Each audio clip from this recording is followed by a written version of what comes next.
বিজেপিকে বয়কটের ডাক দিলেন দামাল বাংলা।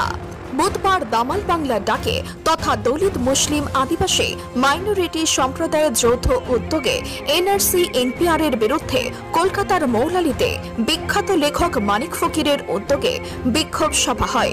সেই সভা থেকে বিজেপিকে বয়কট করার শপথ নেন দলিত মতুয়া আদিবাসী ও মুসলিম সমাজের নেতারা।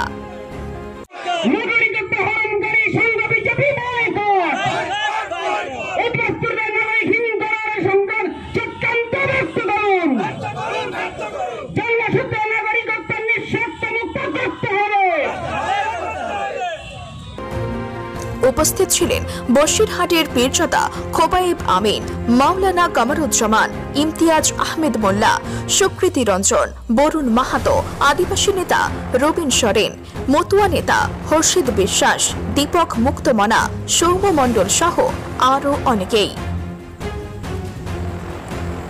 বাংলার মানুষ বিজেপিকে চায় না, বাংলার মানুষ আগাগোড়াই বিজেপিকে বয়কট করেছে। ভ্রাম্যমান শক্তি যারা আদিবাসী দলিত মতুয়া যাদের পিছনে অত্যাচার করার জন্য আছে তারাই একমাত্র বিজেপিকে আনার চেষ্টা করছে। আর বিজেপির বাইরের নেতারা এসে বাংলায় মোস্তানি করছে, বাংলার মানুষ ওদের সাথে নেই। যদি বাংলা মানুষ থাকতো বাইরে থেকে নেতা আসতো। বিজেপিকে বয়কটের ডাক এই কারণে 2003 সালেও নাগরিকত্ব বিলটা বাজপেয়ীজি বিজেপির পক্ষ থেকে এনেছিল এবং 2019-এর যে কে বিল উদ্বাস্তু নমস্রোতদের নাগরিকত্ব দেওয়ার নাম করে তাদের কৃতদাস বানানো এবং তাদেরকে ধরে ফেলার চক্রান্ত হচ্ছে। 1986 সালে রাজীব গান্ধী যে কে এনেছিল তাতেও মানুষকে কিন্তু নাগরিকত্ব বিপদ ফেলার এই চেষ্টা হচ্ছে। আজকের দিনে আমরা এইটা বুঝতে পারছি ভারতবর্ষে এতদিনের মানুষকে যে রুটি কাপড়া মাকান বিজলি পানি সড়কের যে প্রতিশ্রুতি দেওয়া হয়েছিল বরঞ্চ কিছু না দিয়ে এবারে সব কিছু ছিনিয়ে দিয়ে মাটির পায়ের তলার থেকে মাটিটা ছিনিয়ে নিয়ে তাদের নাগরিকত্ব হরণ করে কৃতদাস বানানোর সেই যে মনুবাদী প্রক্রিয়া সেইটা এখন ওরা সম্পূর্ণ করতে যাচ্ছে। তাই দামাল বাংলা শপথ নিচ্ছে এই বিজেপি আরএসএসকে পশ্চিমবাংলা তথা ভারতবর্ষের বুক থেকে যতক্ষণ উৎখাত না করবে ততক্ষণ শান্তিতে ঘুমাবে না। এবং এই দামাল বাংলা একমাত্র বাংলার শক্তি, ভারতবর্ষের শক্তি। যারা বিজেপিকে উৎখাত করবে তারা ক্ষমতা রাখে, তারা আদর্শ নীতিগত অবস্থান রাখে এবং মানুষের বিশ্বাস দামাল বাংলার প্রতি আছে যে এই বিজেপি আরএসএসকে যদি আমরা ধ্বংস না করতে পারি তাহলে বাংলা বাঁচবে না, দেশ বাঁচবে না। তাই এটা আমাদের 1 নম্বর শপথ যে আমরা বাংলার বুক থেকে বিজেপিকে ধ্বংস করব, উৎখাত করব। জাতীয় শত্রু ব্রাহ্মণ্যবাদী বিজেপি, মনুবাদী হিন্দুত্ববাদী বিজেপি আমাদের বাংলার 6 কোটি মানুষকে কৃতদাস বানাবে। আমরা আইন খুলে দেখিয়ে দিতে পারি।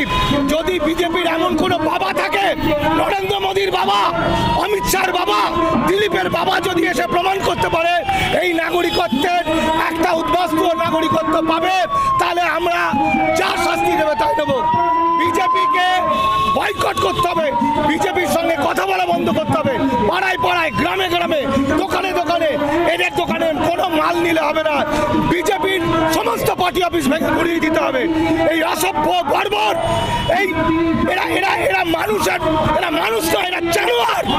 এই বিজেপি যারা মানুষকে শেষ করতে চায়, এই নরেন্দ্র মোদী, অমিত শাহ, দিলীপ ঘোষকে নিশ্চিহ্ন করব, বাংলাতে চুন চুন করে নিশ্চিহ্ন করব। বিজেপির সমস্ত পার্টি অফিস ভেঙে আগুন লাগিয়ে বাংলা থেকে বিজেপিকে হাঁটাবো।